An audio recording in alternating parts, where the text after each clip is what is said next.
Hey folks, this is the walkthrough video for the final Java skill track problem set.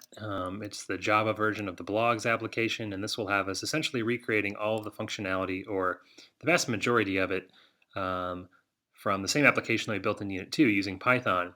And so one of the things you should do as you go through this is keep your Python code handy and look at it frequently for a couple of reasons. One is that you will need it to kind of guide some decisions you're going to make. We're not going to be as specific in laying out all the details of every little tiny thing that you need to do, but you should mimic the functionality in the Python application when it comes to, say, checking, validating username and passwords, what kind of error messages need to be displayed, things like that. So try to recreate as much of that functionality as you can, and so have that source code handy. It'll also let you see the parallels between building the application in Java using Spring and in Python using Web App 2, and the different ways of creating the application in those two different worlds.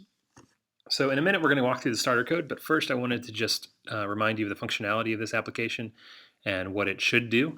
So we're on the home page here. So the home page just has this navigation at the top, which is present on every single page. We'll see that in the template in a minute.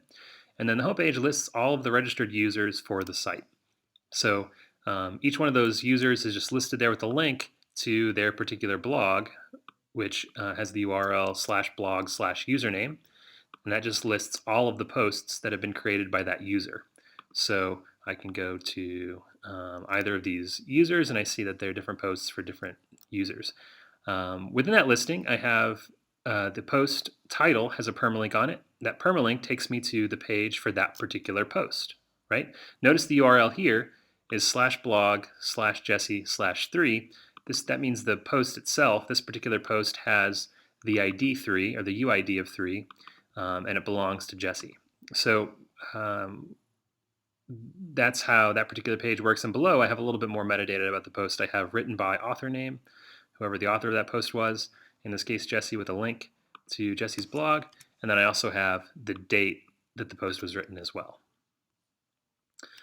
Okay, so you can also view on the all posts page, which is at the URL /blog, we can view all the posts by all of the site users.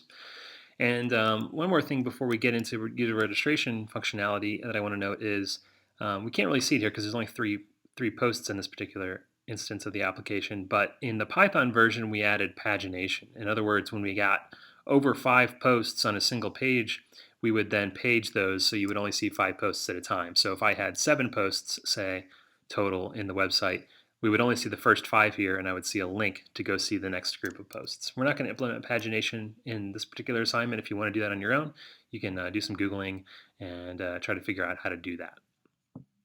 Okay, so there we are. Notice if I go to the new post page, I'm redirected to the login page because I'm not currently logged in. So we're not going to log in as an existing user. We're going to first create a new account. So,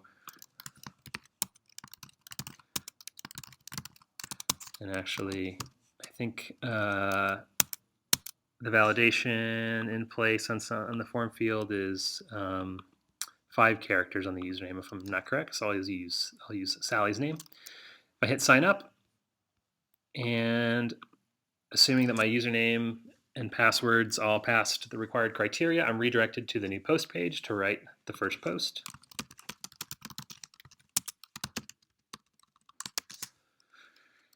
And when I create that, I go to the permalink or the single post view for the post that I just wrote. Okay? And then as with Jesse and Chris, we can see Sally's posts on her own page. If I go home, I see Sally listed under the new users, etc.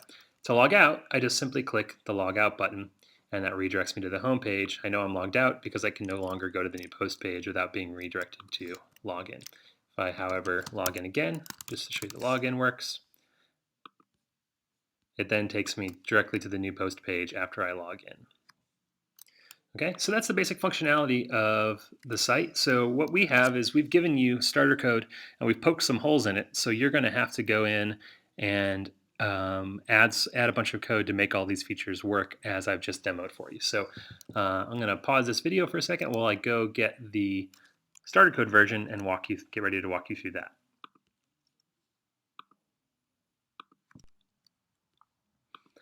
Okay, here we are in the starter code for the Blogz, the Spring version of the Blogz application. So let's just walk through this code. There are some things that you've only recently learned and some somewhat new things. So I want to make sure to point out all of these details to give you the proper information that you need to know how things work or are supposed to work. Okay, so let's start at the top. Let's start with the main kind of core methods within this application. So in org.launchcode, in that package, we have some classes that are used to basically configure our application. This is the one that you've seen before, the Blogz Spring application. This is the main method that you'll right-click on to run as to get your application to run. And so this just has just a tiny bit of code here, and it has the Spring Boot application annotation, which tells Spring that this is what should be used to fire up the main application. Okay. There's a couple other things here. There's one class called Web Application Config. Okay, and this is what's called a configuration class. So Spring Boot will let you use classes to configure the application, whereas a lot of frameworks and just the plain Spring MVC framework will make you use settings files. In particular, you'll have different XML files that you would use to configure your application. Sometimes it's nice to not have to mess with big hairy XML files. So in this case, we're just going to stick to using only the annotation-based and class-based configuration options that Spring Boot gives us. So just think of this class as a configuration class. It determines some of the basic configuration of your application. It has the configuration annotation at the top. It also extends a particular type of a particular class called Web MVC Configurer Adapter. It's a mouthful, but it's just a special class that's already part of Spring Boot that we can extend in order to get to change certain types of behavior within our class. I'm not going to go into detail about exactly everything else that thing lets you do, but you can look up documentation if you want to see. In particular, we're going to create a couple of new methods here that will allow us to kind of help us implement our authentication functionality. That's what I was trying to say. So in particular, there's a class up here called Authentication Interceptor. Okay, and this particular class will be used to determine whether or not a user is logged in. Okay, so basically, we'll look at this class in a second, but what this the web application config, what this class does is it creates a method called authentication interceptor, and then down here in the add interceptors, it will add that interceptor to something called the registry. So the interceptor class we'll see, it's right here. This basically just wires in that class to a registry of interceptors. What does that mean? Well, the interceptor is a class that gets called every single time a request comes into our application.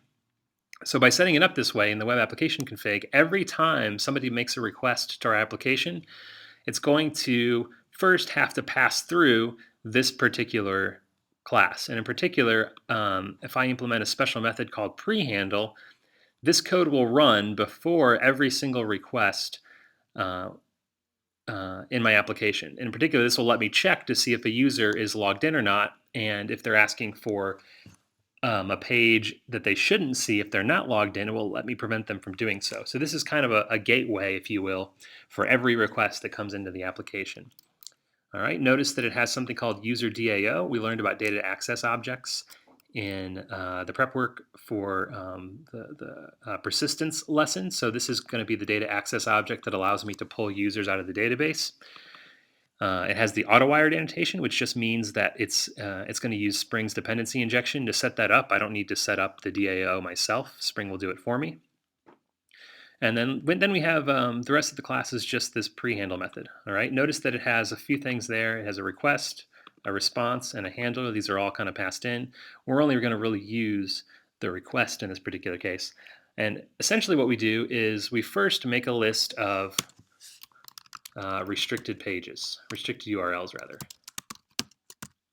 Okay, and in this case, I made it as a list. If I had more URLs, this just allows me to easily add more URLs in the future. This should be a list of URLs which the user has to be authenticated in order to see. We don't want somebody to try to post and make a new blog post if they're not logged in. And then the behavior at the end, down below, you can see that we're going to do this thing down here, response.sendRedirect/login. This is one way that you can redirect a user. If they're not logged in, we're going to redirect them to the login screen. Okay, so let's just go ahead and look and see exactly how we do that. So here I have a big if. I say if the requested URI, this is how we get the requested URI. URI and URL are often used interchangeably. URI means Universal Resource Indicator. If the requested URI is in the list of auth pages, in other words, if it's in the list of pages that I have to be signed in to see, then we're going to check to see if somebody's logged in. Okay, so we set our logged in to false by default. We then go to look for a logged in user. The way we do this, we'll talk about the login code in a minute, but basically logins are stored, that information about a user's login is stored in what's called a session. And sessions will generally use cookies, the way we saw in Unit 2 in our Blogz application, to store information about a user. In the case of a session, though, the user information is actually stored on the server as opposed to in the browser where the cookies live. So this basically looks for the ID of a logged in user, okay? If it doesn't find one, that must mean that the user that's requesting this page, they don't have a session. In other words, they're not logged in. And so if they are, if we do find a user ID, we're going to see if that actually corresponds to the user in the database. So we're going to say user.dao find by user ID. We're going to try to look up that user in the database. And if we then get to a user object that's not null, we know the user's logged in. Then and only then. All right. So there are a couple of ways that the user could not be logged in here. Actually, three ways. Either they don't have a user ID.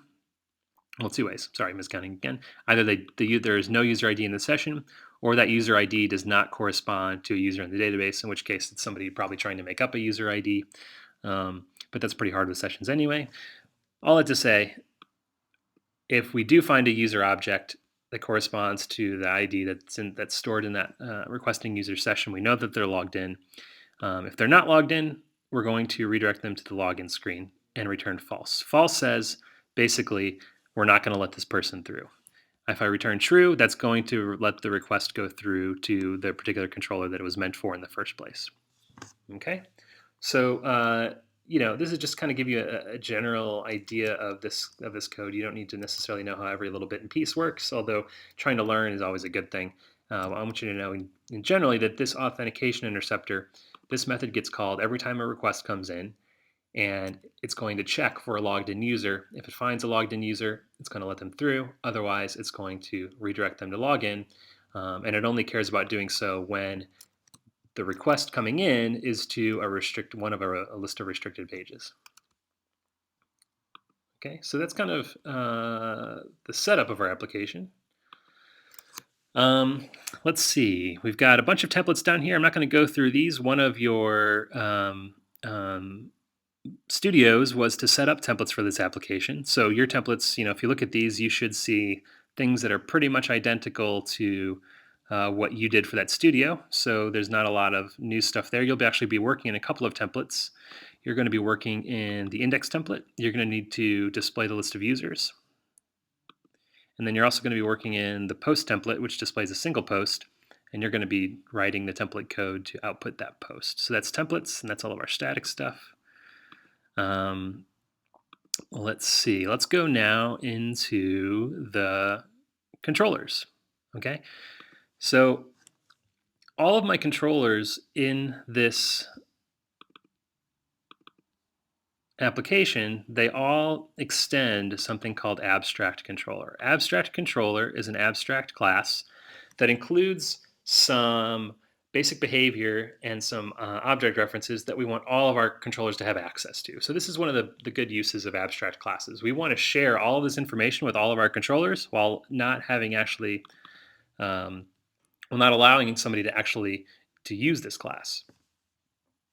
In particular, we're going to use our data access objects, user DAO and post DAO, those are the objects that are going to be dependency injected. They're going to be auto-wired, and and those are going to allow us to query the database for user objects and for post objects. We'll look at those interfaces in a second. These are actually interfaces, as we talked about in the persistence lesson, the DAO. Actually, they're not objects themselves. Spring will create objects for us, implementing the interfaces, and we'll look at those interfaces in a second.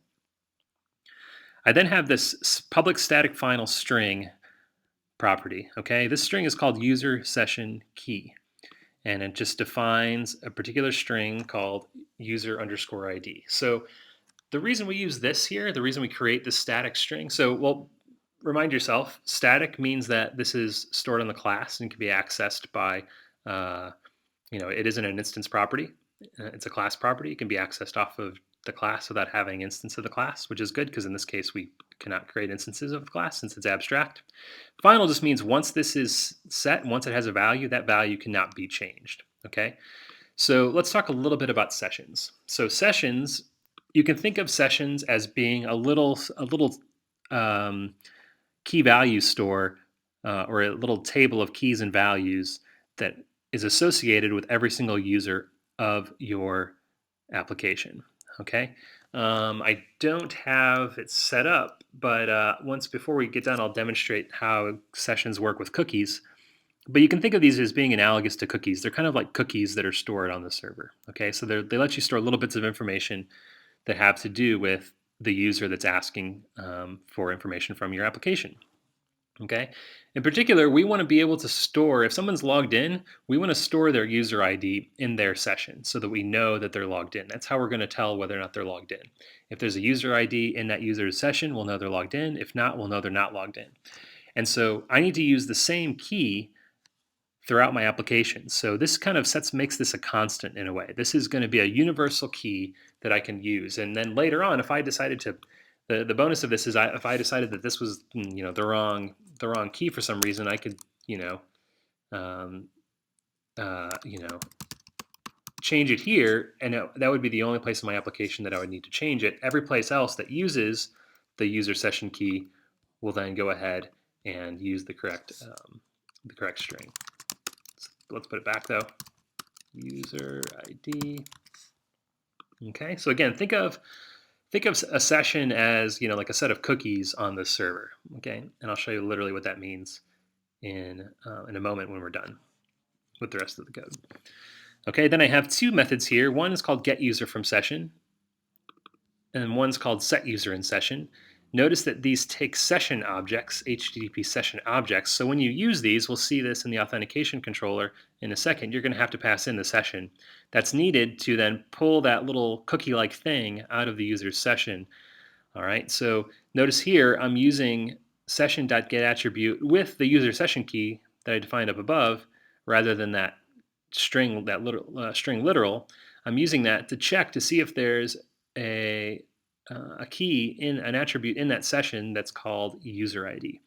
If there is, then I try to look up the user using the user DAO, and that's going to then set it into, return it to whoever asked for it. So that way, any of my controllers that extend this abstract controller can ask for the current user object. They can say, give me the logged in user.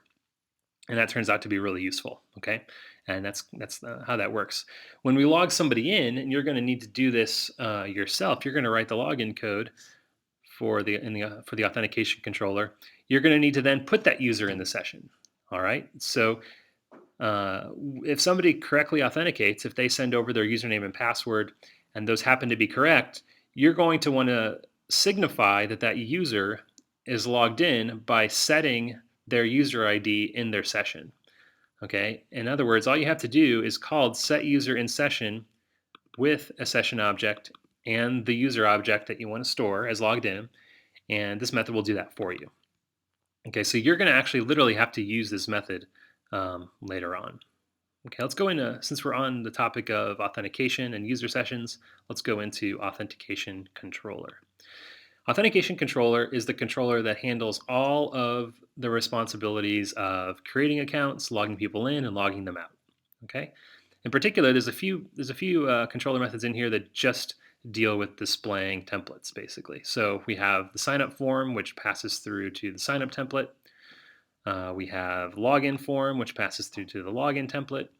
And we have logout, which will basically log the user out and then redirect to the home page. We'll talk about how that works in just a second. Okay, but there are two main pieces of this code which you're going to need to do. Okay, so in particular, you need to deal with signing up a user. So on the sign up page, the user is going to enter in their username, their password, and their password confirmation. So let's go actually look at the template just to see that.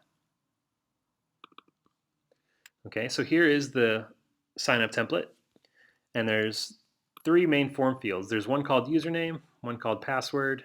Oh, there's the password, and there's one called verify, which should be the same as the password. So you're going to need to write the code that actually handles that and creates a new user. So there's a few steps here. You need to validate. First you need to get parameters from the request object. The request object's right here. You need to validate parameters.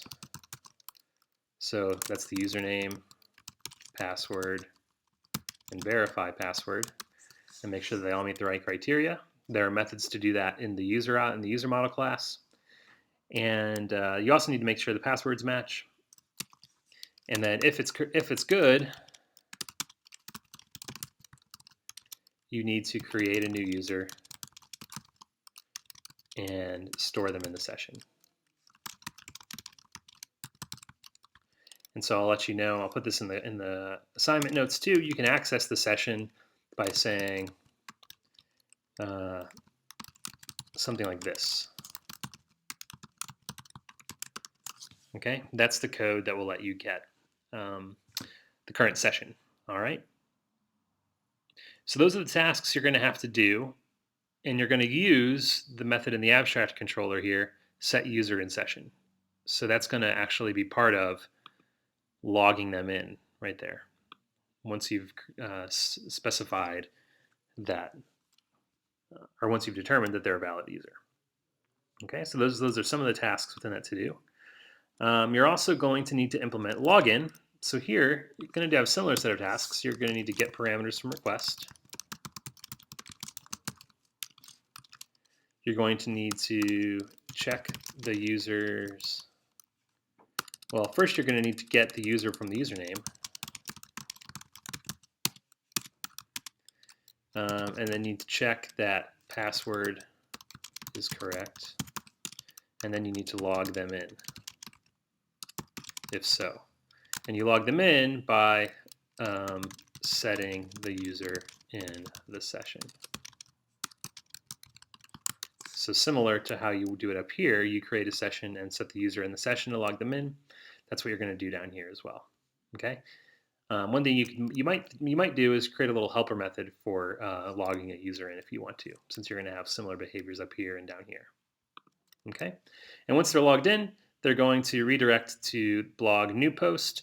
If at any point you determine that they say they don't have the right password, you're going to want to redirect them back to the form and give them an error message as to why their password is incorrect. And so you can look at the login template. You shouldn't need to change these templates at all, although you may if you like.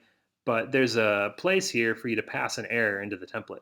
So if you want to, say if the user's password is incorrect, you could set the error parameter, pass that into the template, and that would display an error message. So if you don't always want to return to the new post page, but you do want to do so only if the user's logged in correctly.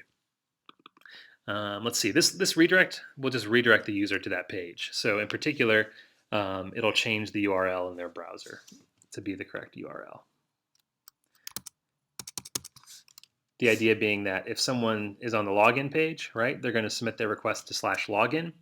We don't want to then display the new post form under the URL /login. That would be weird, right? If I went to /login and a new post form displayed down here as opposed to what should be happening, which is the new post form should be at blog/new post.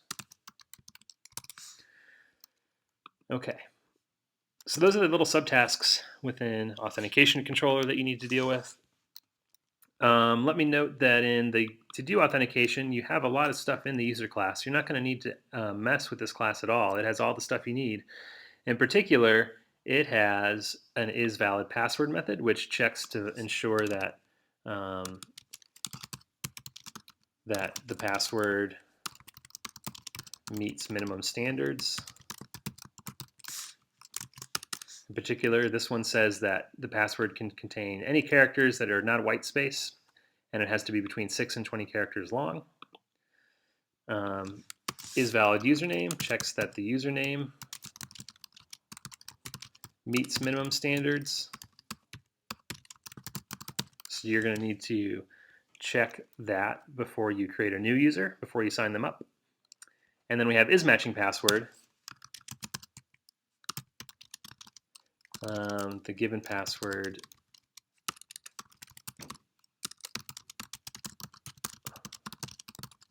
okay. Notice that isMatchingPassword is an instance property, so you would call it by saying something like user.isMatchingPassword with some value. Whereas these are both statics, right? You don't need an actual user object to check that a password meets the minimum standards or that a username meets the minimum standards. You do, however, need a user object to check that their password is correct. Okay, so that's authentication. We'll come back to this class in a minute to look at how we've configured our persistent properties. Let's see, we've gone through authentication controller, blog controller. This just, you're going to have a couple to dos here. These are just displaying information basically. So one corresponds to just the root URL and it should display all the users. One corresponds to /blog. It should display all of the blog posts that are in our system. And for these, you're going to need to use methods on the data access objects, which we'll get to in a second, in order to fetch those users and to fetch those blog posts. Post controller contains, it also extends abstract controller, and it contains all of the methods associated with creating, displaying posts by users. Okay, so in particular, we have this, the first method displays the new post form. The second method processes that new post form. So you're going to need to implement this. Part of this will be, again, same sort of pattern. You need to get the request parameters, validate parameters. If valid, create a new post. Remember that we create posts using the post model, and we save them using the post DAO. And then you're going to, if not valid, send them back to the form with an error message. Okay, so those are some of the breakdown. It's part of the breakdown of how to handle this new post request. Let's see, we have a couple of different methods down here associated with displaying posts by a given user. This first one will handle requests that look like this. Okay, so this is a new thing for us. Requests that have these curly brace surrounded parameters in them are essentially what you would call like dynamic URLs or request parameters. So this will handle requests such as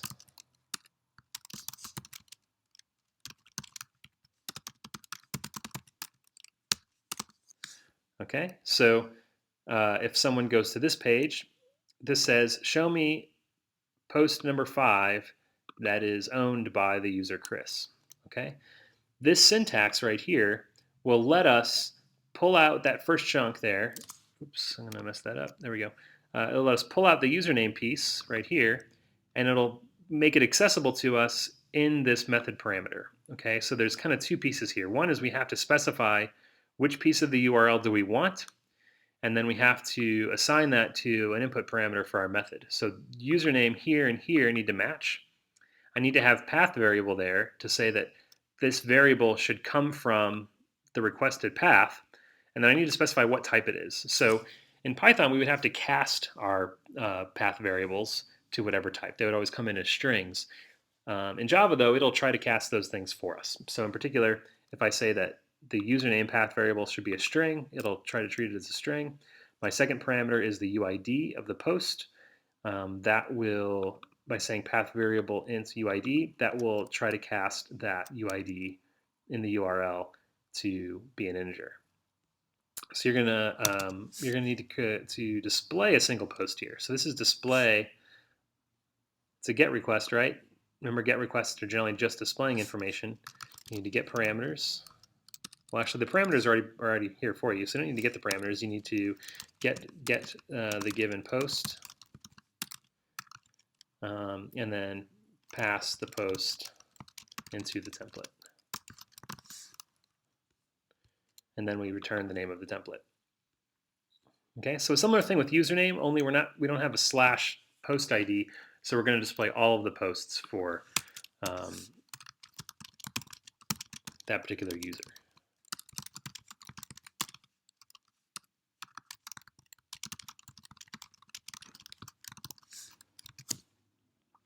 Okay, and once again, you need to pass the posts into the template the same way you've used model.add attribute.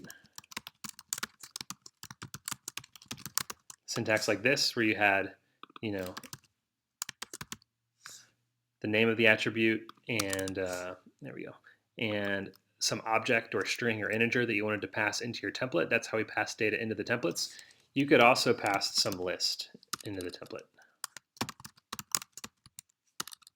So if I had a variable called list of posts that was defined up here somewhere, I could pass that entire list, and then within the template, I would be able to loop over that particular list. Okay, so those are just a few little tips there. I think those are all your to-dos.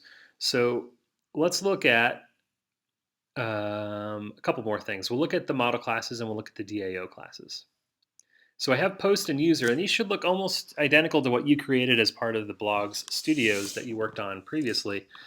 Let's see, yeah, the user just has a username and a password hash. And we also see that it has this thing called encoder. This is going to be used to encode, or in other words, hash and salt passwords. So you can look at how we've done that down below. We use this encoder down here to encode a password, and then we use it to see if a given password matches. So you'll use these methods, these password and username checking and matching methods down below. You'll use those, but you don't need to implement them or write anything else here yourself. And let's see. So a couple more notes. So we're still kind of relatively new to the idea of persistence in Java. In particular, how do objects get stored in a relational database?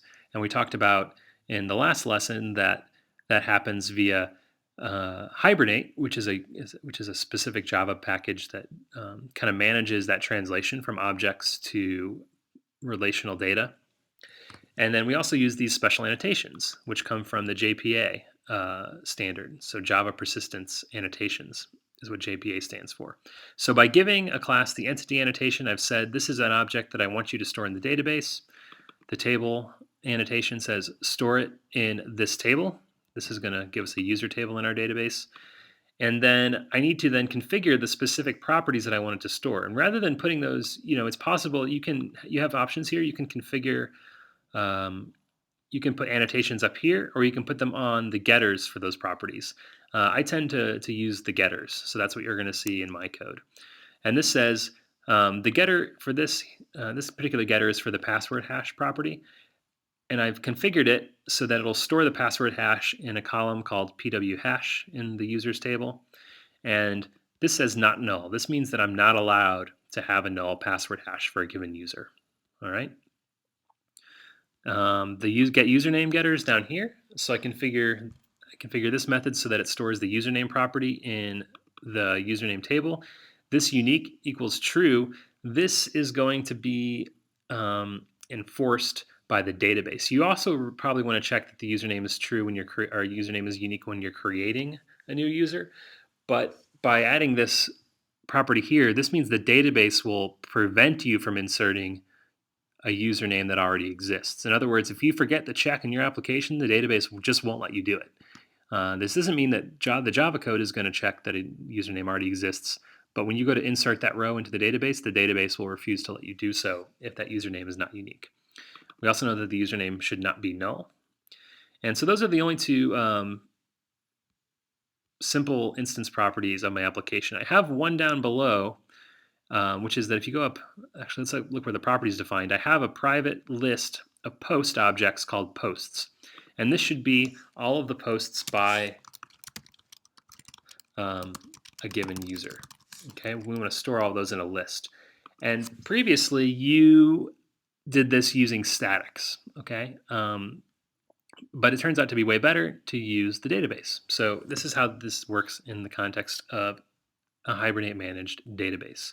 You have this list of posts, and those posts are going to be stored in the database. When I go to get a user out of the database, I need to then say, where are their posts? Give me all the posts for this user as well.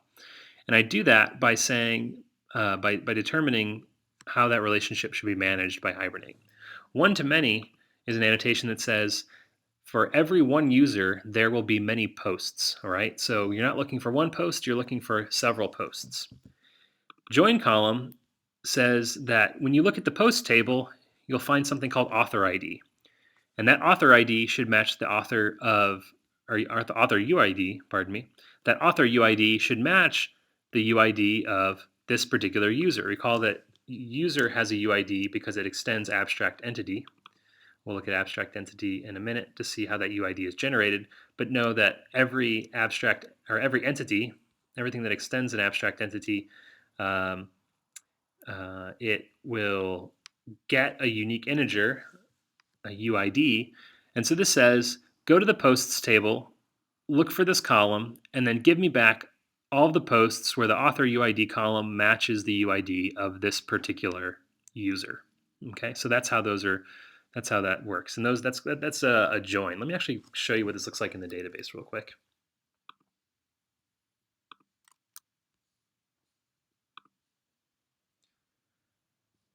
So I'm going to go to my Blogz database. Notice in here I have 3 different users. I can't see their passwords because their passwords are hashed. Let's look at, say, user Jesse, right? So user Jesse has a UID of 2. If I go to the post table, I have a bunch of posts. This is everybody's posts, right? But I also have this author ID column down here, and that has the UID of the author. And so when I ask for a user, if I say in my Java application, give me Jesse, Jesse has a list of posts, right? There's a list of posts that should be associated with his user. Hibernate is able to intelligently figure out which posts those are because it says, it basically matches the UID here to the author ID value over here. So we know that this post belongs to Jesse, not because, Jesse's name is in the title, but because 2 is the author ID and 2 happens to be Jesse's UID. Okay, so that's just kind of how that joining works. That's literally what the technical term, this is a join operation on those 2 tables. Okay, so that's how we get the posts out of the database when we ask for a user. And also note that I have this noarg constructor. Noarg means that it doesn't take any arguments. It actually doesn't do anything either. This is just for the sake of Hibernate. Hibernate requires you to have these in order to correctly build up your objects for you. So we learned about that in the lesson for persistence as well. If you don't have this when you run your application, Hibernate will generally complain. Hibernate will also require you to have setters on all of the fields that it's going to store in the database for you. So in addition to getters, we also have to have setters. We haven't always been doing that in the past, but we do need to do that for the sake of Hibernate. Okay, so that's our user class. Our post class is pretty similar. There's more fields here, so these will each need to be configured to be stored properly in the database. We do that in the same way we did with user. We create the right annotations, setting not null when we need to, specifying the column where each property should be stored. Let's see what else is interesting. Here down we have a many to one. Notice that this is for get author, right? Each post has an author. And for, I might have many posts that correspond to one author. And this is kind of the opposite of the annotation that we put over in the user class to say one to many. So these are kind of inverse annotations. So I need this one here. And this basically says, don't store this one in the database, but this one does correspond to the user table. Okay. Let's see. Down on the get created, I have an order column annotation. That's a new one for us. This will, when when it pulls out a list of posts, when it pulls out a list of posts for a specific user, it's going to order them by date. Okay, so this will force that to happen. The default ordering usually will probably be by date since that's when we're creating them, but this will just kind of make sure that always happens. All right. Let's see what else. So that's pretty much it. So the main two things in this one that are new to us are the many to one and the order column annotations, which are a little bit new. But this, again, post is a persistent class. It's configured to be stored by Hibernate into the database. Let's look at abstract entity. So both of our model classes, post and user, extend abstract entity. All right, so this one is a little bit wonky. It's pretty new to us. It's got a bunch of new things in here, and but this still mimics the entity class that you created. So I had to call mine abstract entity because notice over here, entity is an annotation that's already used, right? So this name entity is already used for us. Annotations happen to be classes themselves. You don't necessarily see them, but they are classes. So if I were to keep this class named entity as you did in the Blogz studio, those two class names would clash with each other. So I just had to rename this to be abstract entity. And so remember, the abstract entity implemented the functionality of having a unique user ID for all of my entity-based classes. In other words, all of the classes that are going to be stored in the database. Okay. Map superclass, this is just kind of a technical annotation that needs to go when you have inheritance, when you're dealing with inheritance in classes that are stored in the database.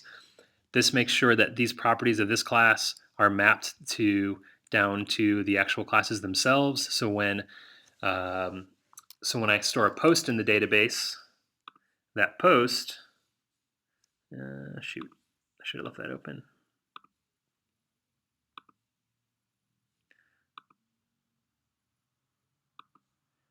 When I store a post in the database, that UID column is stored in the post table, even though the UID isn't actually in the post class, it's in the parent class.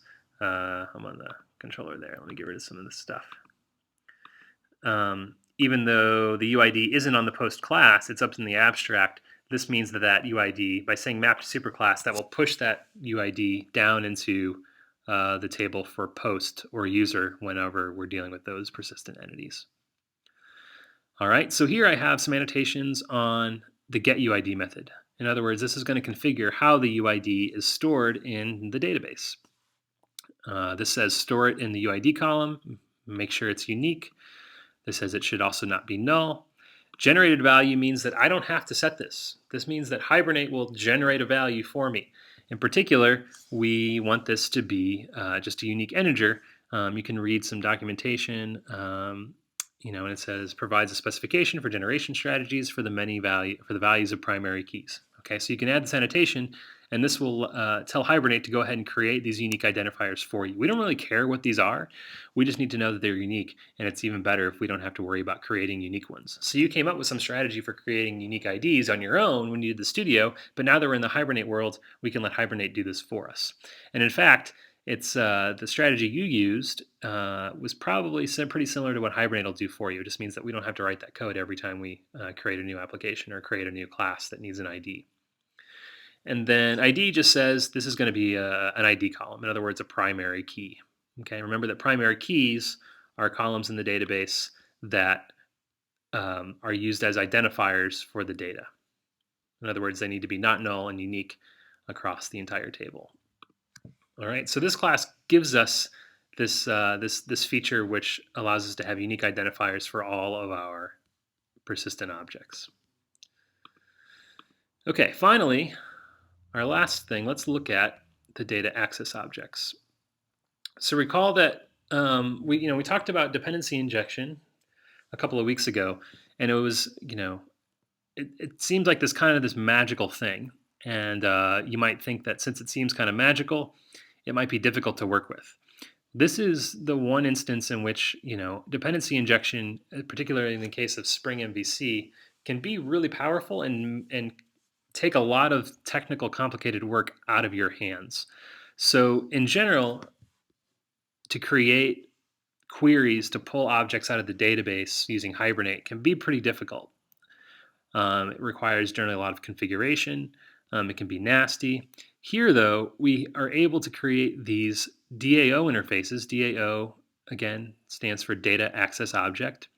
And we create one for each of our model classes that are stored in the database. Okay? And then wherever I want to query the database for those particular classes, or those particular objects rather, I can just use the DAO to do it. And we did that up in our controller, for example. Here's an example. Here's where I'm trying to find a user in the database with a given user ID. This says, hey, user DAO, find by UID this user.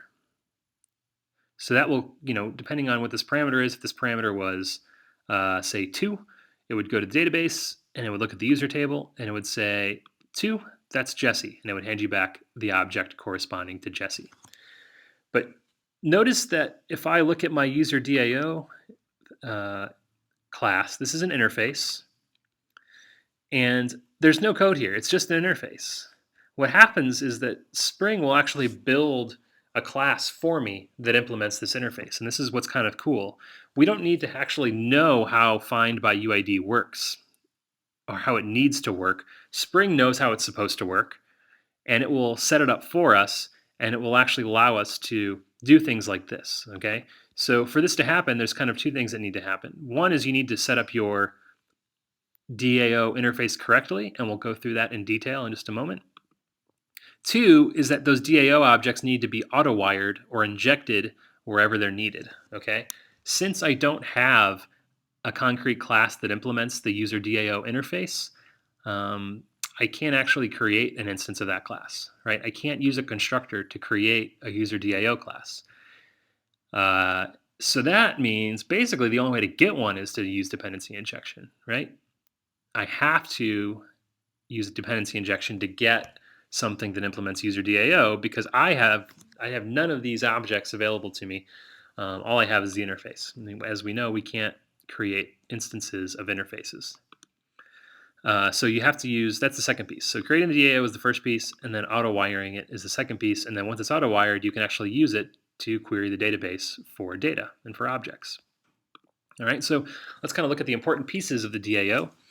First is transactional. Again, a technical piece about the way Hibernate works. Just you should probably put it on all of your DAO interfaces unless you get into some really technical stuff later on and you find it's creating problems, and then you can read the documentation, learn what transactional does, take it off if you need to. But in this case, you're generally going to want it. Repository means that this should be treated as a data repository, or an object repository, if you will. Okay, and so this tells Spring that it should look at this interface and figure out how to create a class that implements the interface for us. So that part's pretty magical. That's pretty, I don't know. Some pretty smart people made that work happen. The end result is it saves you, the user, from having to write a lot of boilerplate code. Well, it turns out that if you were going to have to write DAO classes yourself, you would end up writing a lot of the same code again and again and again, which means that the repository can actually take that work out of your hands by auto-generating that code. Okay?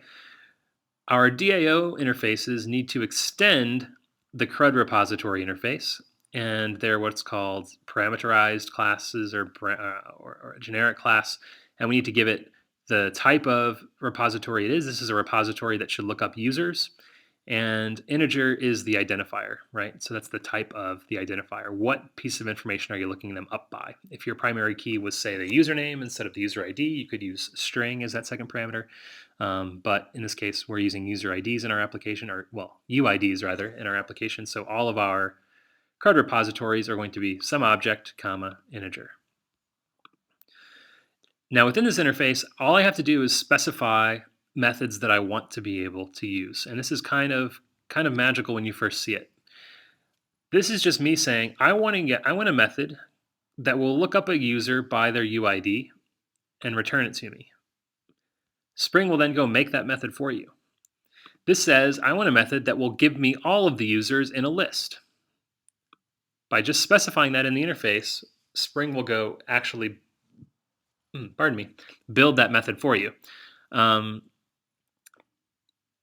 way this works is that you have to use specific conventions. So you can say, in general, for any property, you can say find by and then that property name. So the other property we have on the user class is username, and I can say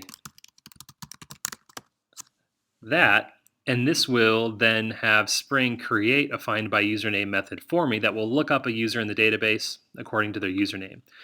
The way you do this is very particular. These are like basically follow a specific convention. I have to use find by with a capital B. This is what's called camel casing, where the first letter of all but the first word in the method name are capitalized.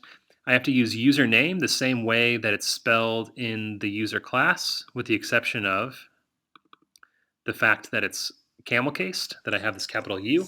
If I were to say do this, Spring wouldn't be able to create it properly because I've used a lowercase n in my user class, right? So you have to follow a few kind of persnickety rules to get this to work, but it turns out to be worth it because it saves you a lot of coding. All right, so all that to say, we've provided you with a user DAO interface and a post DAO interface. We've wired those into your abstract controller, so all of your controllers get those repositories. They're able to use those DAO repositories to look up data for you. But you might have to write some more of these methods. In fact, you're going to have to write some more of these methods. In particular for post, the only one I have here is find by author. This will look up a post. Given the author's UID, this will look up the posts by that author. You're going to have to do things like find all of the posts, or you could even write find post by title if you wanted to. So you will need to create some more methods for these post DAOs, and so this will give you a little practice at specifying these method signatures in the DAO interfaces according to how you need. So again, we'll provide some links on documentation on this, but generally, if you just follow the conventions properly and kind of guess at the right things, if you kind of use the logic to get the right structure for these methods, then Spring and Hibernate will be able to team up and create the methods for you, and you'll be able to easily query the database for your classes and objects. Okay, I think that's it. That's a lot of information. I'll add some chapter links within the video so you can click and easily find different sections of the video. Read the source code in detail, come back and look at the video again and again, ask your TFs or instructors for help, and generally use all the resources we've given you to help figure this out. You've got some work ahead, and also, again, be sure to look at your Python code to see how different things should work when you're implementing all the features of this application. All right, thanks and good luck.